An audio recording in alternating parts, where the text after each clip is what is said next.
Hey guys, welcome back to Bug of the Month. I'm Brian Hilbert, one of the guides here at Anglers Covey, and today we're going to do the tying portion for our Bug of the Month, which is caddis. Like we discussed on the river, there's several stages that we need to imitate as an angler, and I'm going to go over some of my favorites with you here today, starting out with the caddis larva. To get started here, we're going to get the hook in the vise. I like keeping my hooks in a little vitamin container like this. It makes it pretty easy to access them and keep them organized. I'm going to be doing a lot of my hook handling with little plunger style hackle pliers here. Come in, grab my hook and get it affixed into the vise here. The first pattern we're going to tie is going to be a caddis larva that's super simple. Uses just a couple of materials, very durable, and imitates the caddis larva very, very well. We're going to use a size 14 2457 hook.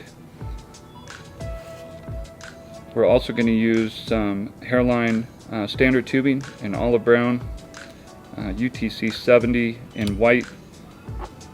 We'll also be using UTC 70 in black, and some of this life cycle dubbing in the caddis container. Alright, we're going to start our white thread about an eye length behind the hook eye here. Break that tag off. Turn our thread to our starting point there. I'm going to grab this tubing. I like this olive brown color, but certainly tie these in a variety of colors. You can change the color just by changing the tubing. When we tie that in, we're going to stretch that pretty taut and just do touching thread wraps going down the shank of the hook. I'll go pretty far down into the bend, and we're going to return our thread all the way back up to where we started. I'm actually going to whip finish and remove the white thread. We're using the white thread here as the underbody to help that color of the tubing shine through.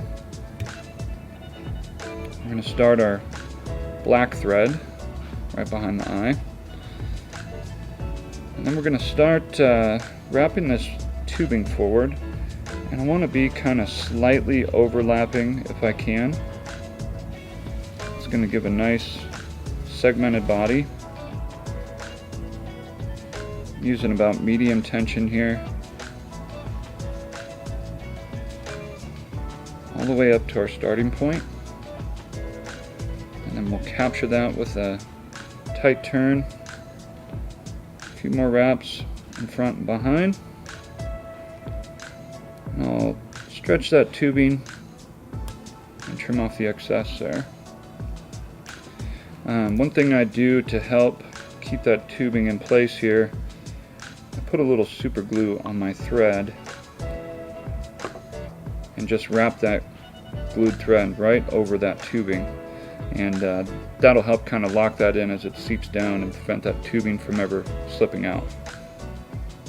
I'm going to change the orientation of my hook a little bit there, and we're going to grab our life cycle dubbing and just a small pinch of the black. And it really doesn't take a lot of dubbing here. We're just dubbing a really short, tight noodle. It's going to be the thorax version, or the thorax portion of our fly. I'm going to wrap this right over that ending point and forward.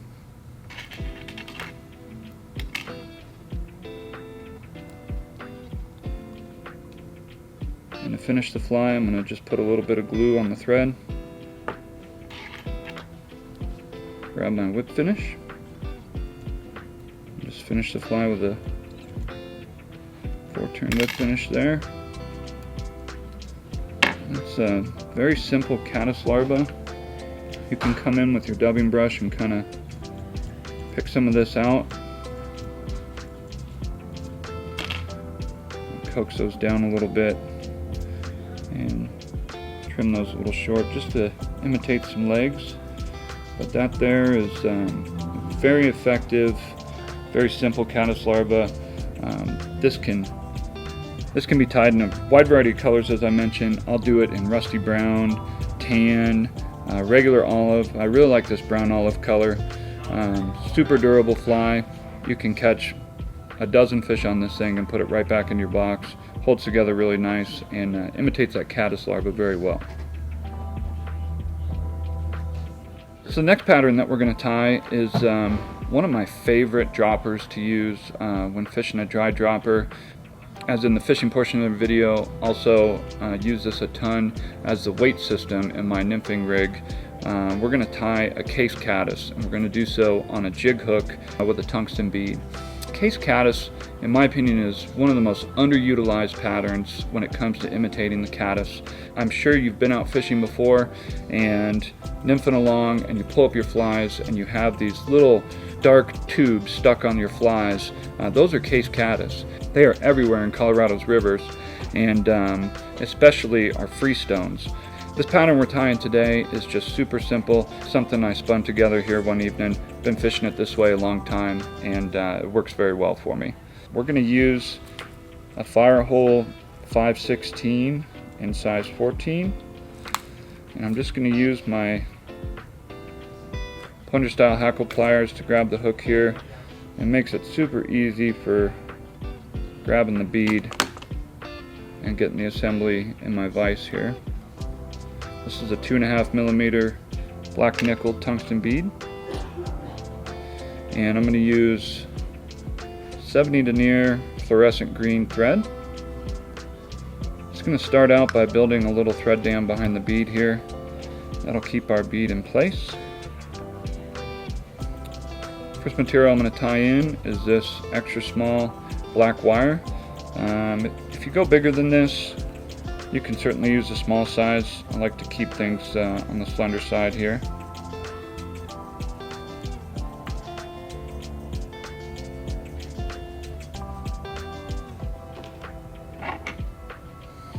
So I'm going to take this wire here and just tie it in right behind the bead.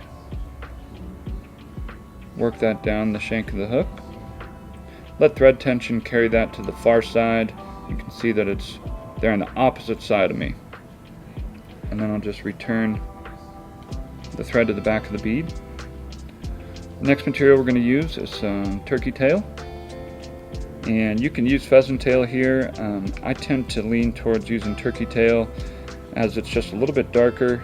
A lot of the Cased Caddis on the rivers I fish are got a little bit of a darker case, and this turkey tail really captures that perfectly.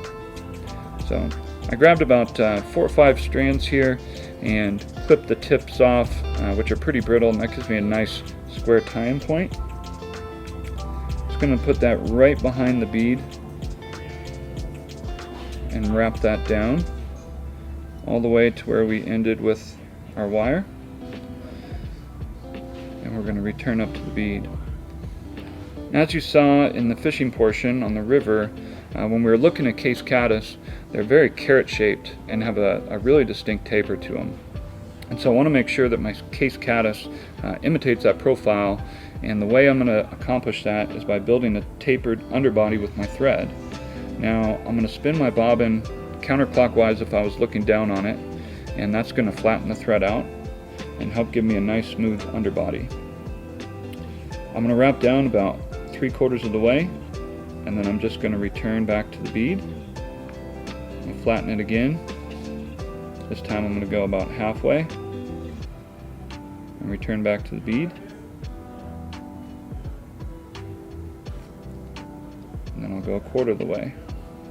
And you can see that's kind of giving us a very slight tapered body that's going to help imitate that profile. Now for durability, I'm going to grab some of this super glue. This is Fly Tire Z-Mat. I'm just going to totally coat the underbody of this fly before I wrap that material up. This will basically make that turkey fibers indestructible. I'm going to wrap this forward, touching turns.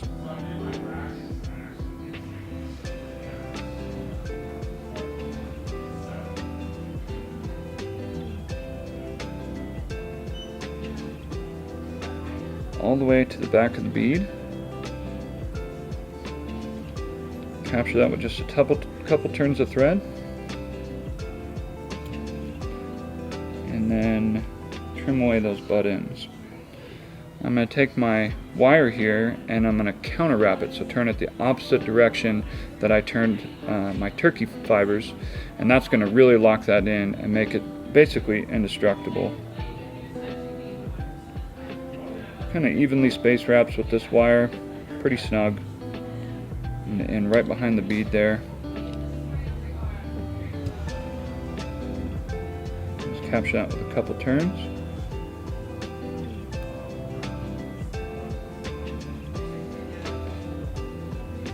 So we want to give the appearance that this Cased Caddis is free drifting along and just barely hanging out of his case. And I'm going to build a thread band about the same diameter as the bead.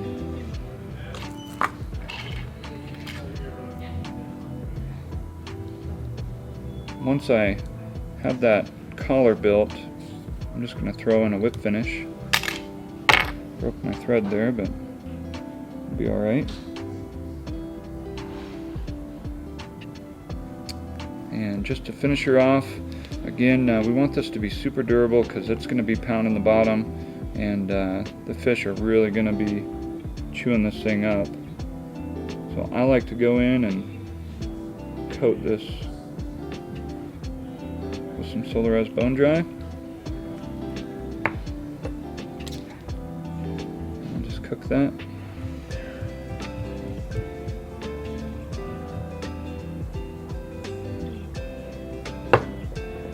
To wipe the shine off of it, but that's a very simple tie. Once you really get cranking on these, I mean, you can whip them up in about 2 minutes. Tie them in a variety of sizes. I'll usually, before runoff, I'm fishing this in a 14, maybe as big as a 12. Don't be afraid to tie some up in as big as a 10. This fly really shines during and after runoff, when a lot of the Cased Caddis are getting washed loose, and the trout really key in on them. They'll eat them, case and all. It's really kind of a cool little pattern, very important in my personal caddis arsenal. Next, we're going to tie one of my favorite caddis pupa patterns, which is Gary Lafontaine's Sparkle Pupa. I would argue that Gary Lafontaine's Sparkle Pupa is maybe one of the best caddis emergers that's ever been created. It's an older pattern. It's been around a long time, but it has caught a ton of fish for me. I have a ton of confidence in it. It's really probably the only caddis pupa that I fish. You can tie it unweighted and also tie it with a bead. I've tied them with a glass bead before, tungsten, or just unweighted like we're going to tie now. We're going to use a Daiichi 1120 in a size 16.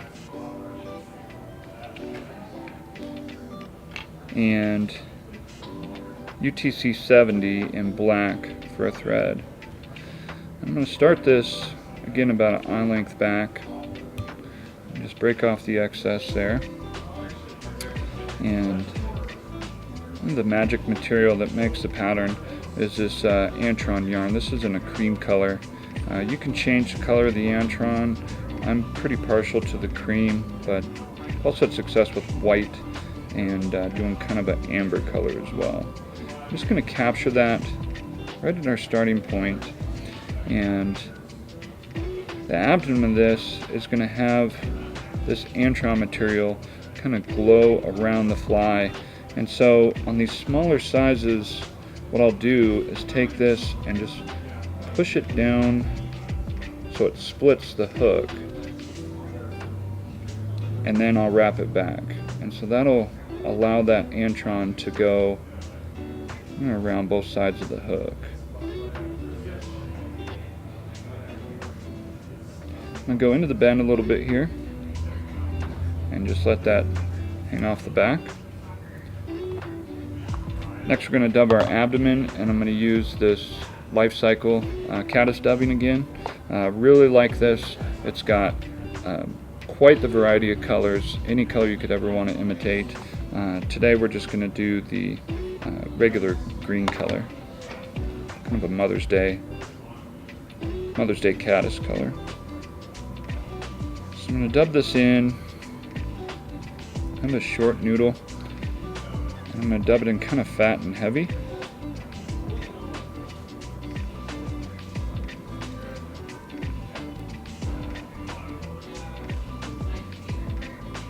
And we're going to begin wrapping right at the back of the hook there.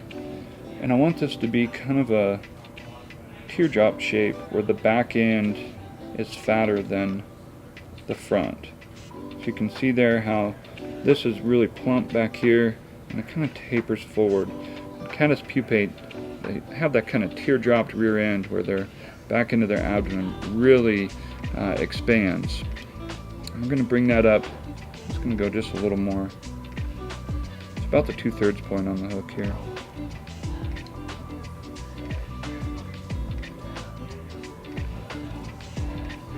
Okay. Next we're going to take this antron. I'm going to pull it forward kind of loosely, making sure that it's around a lot of the, making sure that that's kind of encasing the whole abdomen here. And once it's where I like it, I'm going to push back to pop it out. I'm going to come in with my other hand and make kind of a loose thread wrap, followed by a tighter one. Then I'll just inspect my work here. It's a little looser than I like it, so I'm just going to pull that antron tight. And you can get in here, kind of expand some of this where you need to. Really doesn't need to be perfect. Once I'm satisfied, I'll tie that in with some tight turns, trim it off. Just go over that with some securing wraps.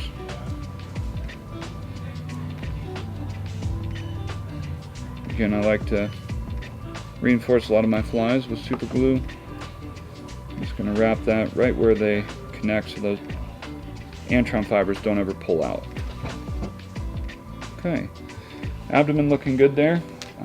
Next thing we're going to do, and this is a little different than how Gary ties his, we're going to use just regular hare's mask for the dubbing. I am a huge fan of pulling right from an actual hare's mask. You just get such a wide variety of colors and hair length. Really makes for a nice buggy body. I'll use these on a ton of different nymphs as opposed to the packaged stuff. The packaged stuff still works. You tend to get a lot more under fur and not a lot of longer guard hairs, which is what I'm looking for on this. So to get our dubbing ready, all I'm going to do is come in here and just pull right from the ear of the rabbit mask. I'll pull a little off the face, maybe some down here, some off the side. Get a good variety, but a lot of those guard hairs, I'll see if the camera picks that up there, but got kind of a mix of soft underfur and kind of the spiky hare's ear stuff. And before I dub this on, I'm going to just blend it by pulling it apart and laying it on itself and just do kind of a hand stack here. Once it's mixed together where I want it, I'm going to come in here and just dub that right on the hook. And this can be pretty loose and sloppy. You don't want it falling off, but we're going to pick a lot of this out, and so if it's a little loose, it's okay. We're going to wrap this forward right against that antron and then come forward. I'm going to change the orientation a little bit there with that down eye. Don't want my thread to jump off there. And to finish the fly, I'm just going to do our super glue on the thread again. Whip finish. Trim our thread. And by putting that glue on the thread, makes that whip finish pretty indestructible. Now I'm just going to come in here and comb out a lot of this rabbit.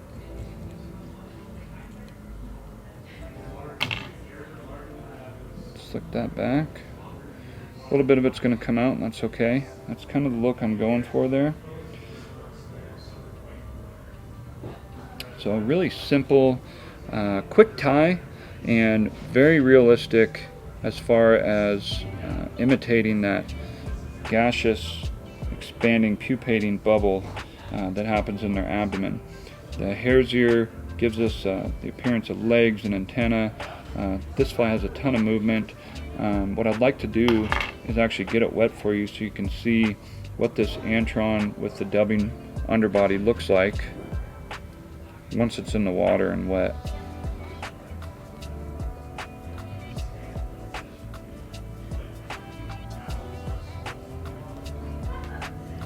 Try not to drop it.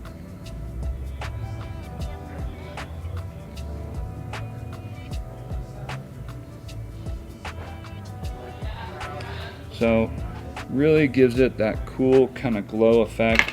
You can see here that antron overbody gives it almost like a glowing hue around it, and really captures what a pupating caddis looks like.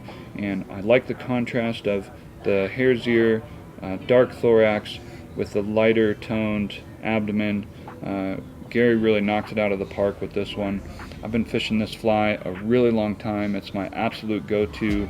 Anytime there's a caddis hatch, I'll tie it in a bunch of different colors and sizes. Really like tan, bright green, even this rusty brown color. Whatever's going to imitate the caddis on the river you're fishing. Definitely encourage you to spin a couple of these up. This is one of my top producers.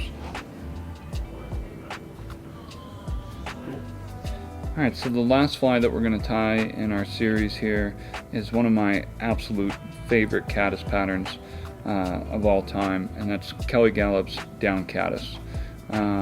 This imitates either a diving caddis that is diving down into the water to lay her eggs, or a caddis that you've probably often seen during a caddis hatch, them flutter and drop on the surface.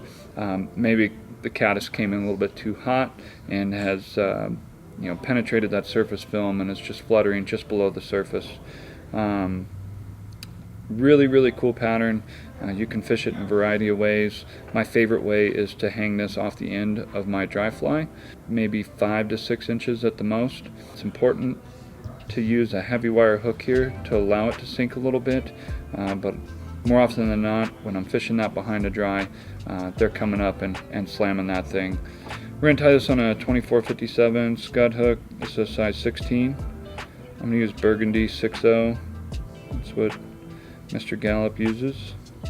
Looks cool at the end here. Just going to start that thread about an eye length back again and build a little thread base down into the bend. We're going to dub in a small green egg sac here, and we're going to use this ice dub in caddis green. And this ice dub, it's not the easiest to dub. It's a really coarse dubbing, so use small amounts, but it's important that we get that super tight to make a nice little tight dubbing ball here at the end. That's pretty good. We're just going to wrap that around about like so. That's going to imitate that green egg sac that the females carry on their back of their abdomen. And then for the body of the fly, we're going back to our life cycle caddis dubbing. Just going to do an olive one here today. Just going to grab a little bit of this stub and build our noodle. Again, one a pretty tight body.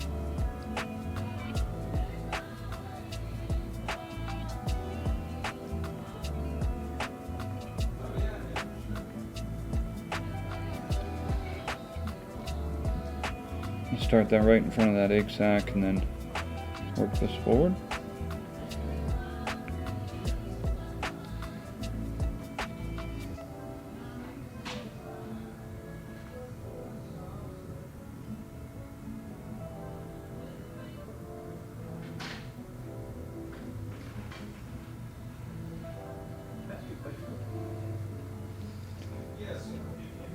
I'm going to bring that just about to the eye of the hook here. And then I'm going to change the orientation of my hook so that we don't slip off the front on that down eye hook here. Okay, the wing on this fly is going to be sparkle emerger yarn in white. This comes in a big bundle like this, and you'll notice they're kind of in individual hanks.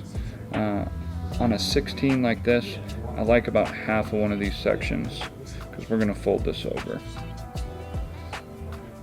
So I'm going to take this emerger yarn and have it hanging about an inch off the front there. And I'm just going to capture that and wrap it down pretty tight to the eye and then secure it rearward.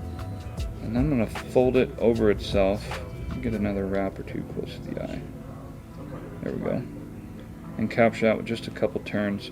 That'll make sure that this never pulls out. This synthetic material can be really slippery, and if you don't double it back like that, after you catch a half a dozen fish, that wing can pull out. So to trim our wing, I just put my scissors at the back of the fly here, pull that rearward, and trim that wing the same length as the body.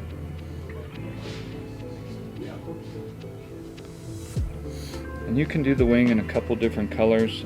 I actually like white the most. When the caddis are diving down, they actually capture a ton of air bubbles in their legs and in their wing, and that's how they breathe while they're down there laying their eggs. And this sparkle emerger yarn in white really imitates that very well, and I find that the white outfishes any other color that I've tried.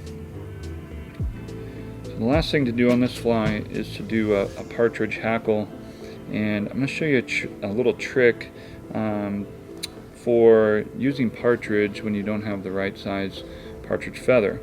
So pretty common, you can see this skin here is pretty well used. It actually doesn't even have the neck anymore.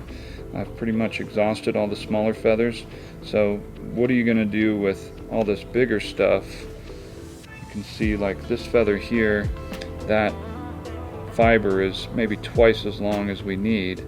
So what we're going to do here, I'll show you a trick where we can still utilize this and give us our partridge hackle effect that we want for the legs and antenna. I'm going to start by stripping off the fluff. Okay, so we're just pretty clean like that. Pull just a little bit of that off. And then I'm going to trim the tip off. And the way I like to do this is just hold it in my hand here. I come in with the very tips of my scissors and just trim the stem right there to make a notch. So you can kind of see how that's prepped. I like about a dozen or so fibers on each side for a 16. Okay, so I'm going to untwist my thread again. I'm going to lay this so the feather is upside down. Okay, so the bottom of the feather is pointing up. I'm just going to put the stem along the top. Now I'm going to capture this, keeping that stem on top with 4 or 5 turns, pretty loose wraps. We don't want to cinch down on this because we're going to pull this feather through those wraps. So we want to keep those pretty loose.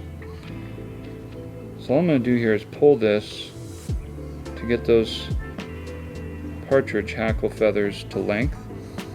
And when we fold this back, we want that to be about the same length as the body. So that looks pretty good there. Once I'm to my desired length, I'm just going to do a tight wrap to really lock it in and pull the stem up, trim it out. Okay.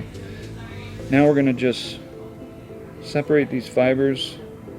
We want this to circumference most of the body of the fly. If you don't have a full circle, it's not going to be the end of the world.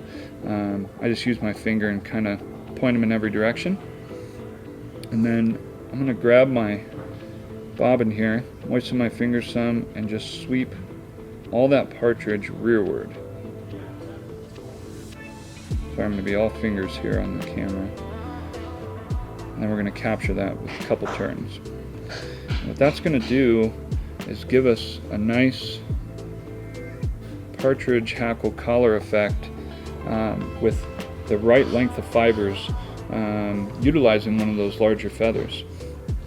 Got one here that's escaping me. There we go. So I'm just 2 turns right there. Very important we don't crowd the eye or build too bulky of a head here. So I just have 2 turns that I've captured those fibers with, and then I'm just going right into my whip finish.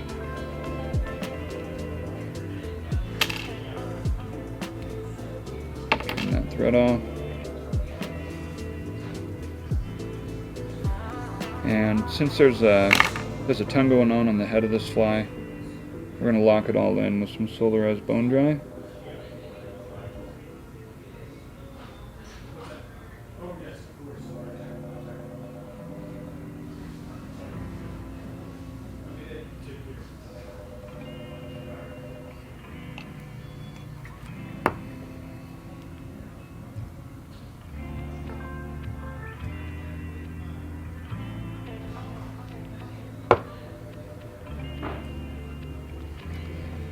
And lastly, I'll get my kind of soft dubbing brush and just brush out that partridge to separate it a little bit. But that's the diving caddis. Super cool fly, very quick to tie, neat trick with the partridge hackle. You can, again, fish this in a variety of ways. My favorite way is below a dry fly. I'll hang it right off our X caddis, just 5 or 6 inches, and these fish really key in on it. Definitely encourage you to have a row of these in your box. Alright, next we're going to tie the adult version of the caddis, and one of my favorite adult caddisfly imitations is Craig Matthews' X Caddis. This is my absolute go-to. It's a very quick tie, fairly durable, and just imitates that caddis sitting on the water very well. I'm going to use Timco 101 hook in a size 16, and I have some olive 6/0 uni thread. Just going to get that started about an eye length behind the hook here, and first material we're going to tie in is this sparkle emerger yarn. This is going to be the trailing shuck, very similar to Matthew's sparkle dun. This is going to hang off the back of the hook here and give the imitation that a caddis has just come out of his pupil shuck. I'm going to grab a hank of this and spin my bobbin counterclockwise. This will help me tie this in if you spin it counterclockwise as you're looking down, when I give the thread slack, it jumps rearward. So if I give it a little bit of slack here, it allows me to capture that material so I'm not fighting it. We're just going to wrap this down the shank of the hook all the way to the bend. And I like to trim this about half the length of the shank. We're going to go with some super fine dubbing. I'm going to do an olive brown one today. And when dubbing my dry flies, I really like this super fine. It's very easy to overdub these. So we want to do this, certainly less is more when it comes to dubbing a dry fly body. I'm going to grab just a little bit at a time and take my time dubbing this. It's a lot easier to add more than it is to take away too much.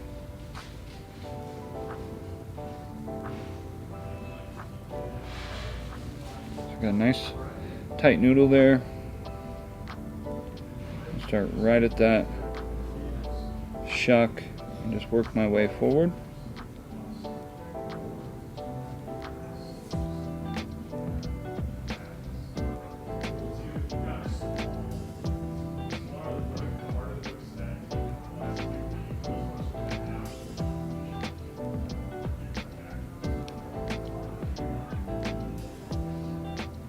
Building a real slight taper here.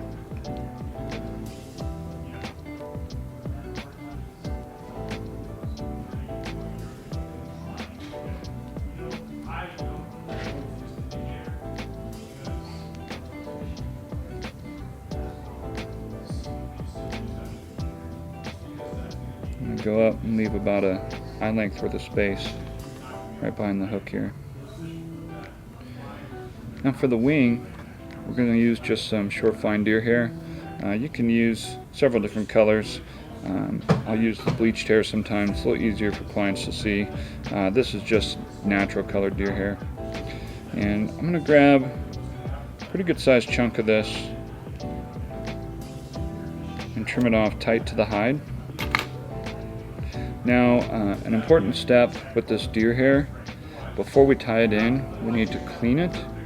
You'll notice there's all kinds of underfur and kind of junk in here. That's going to deter that hair from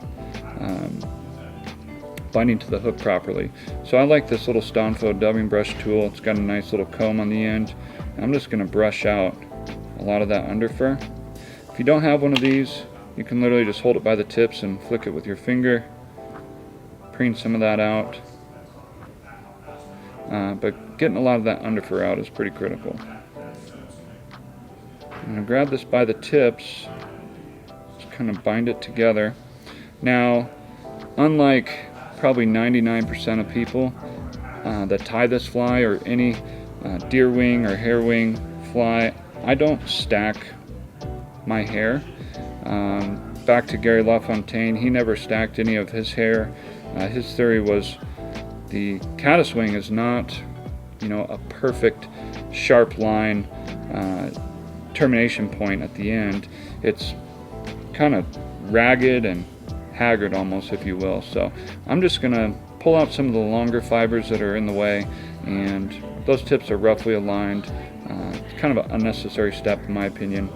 Stacking the hair certainly works, catch a lot of fish on them, works for a lot of people, but kind of an unnecessary step that I don't use on any of my patterns. So I'm going to take this and measure it. I want those tips to end just past the body there.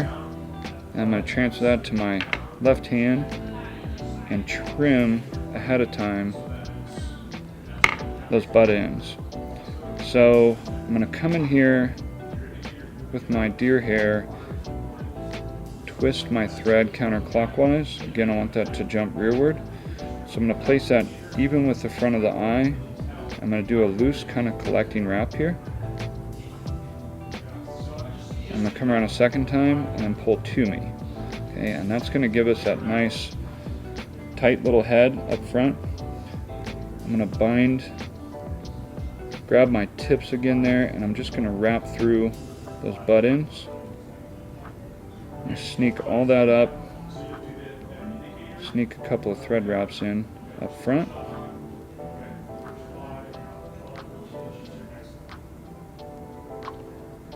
Glue my thread. I'm going to whip finish right over the top of this hair here.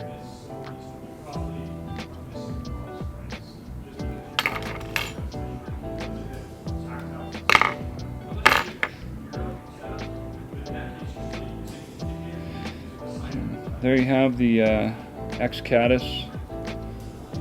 Very simple, very effective adult imitation. Again, you can tie these, I'll do them as big as a 14 and as small down to an 18. Again, carry a wide variety of colors. I really like this brown olive. It looks a little bit like a tan, it looks a little bit like an olive. It's kind of a jack of all trades, if you will, but super easy, super simple. You can really crank out a bunch of these in a hurry, and very effective dry fly. So that's it for Bug of the Month for May. Thank you guys all for watching. We really appreciate it. Be sure to tune in next month, and hope that these patterns help you out.